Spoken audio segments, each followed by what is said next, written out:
I denne opgave vil vi tale om rehabilitering og hvordan vi kan arbejde med begrebet ud fra de forskellige differentieringsaspekter. Vi har en læringsteoretisk problemstilling. Vores udgangspunkt er dels, at eleverne har forskellige faglige niveau, og derudover også, at deres grad af motivation er forskellig. Vores mål det er, at vi vil differentiere dels i forhold til stofmængden og også i forhold til læringsstilen. Vi har nogle læringsmål,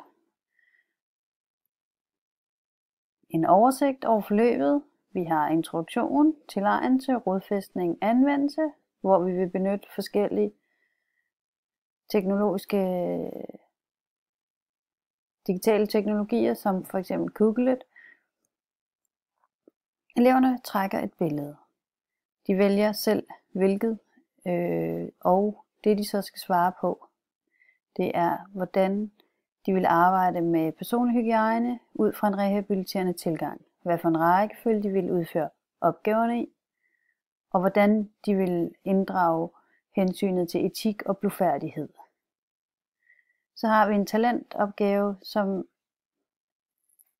de elever, som kan overskue mere, kan arbejde med.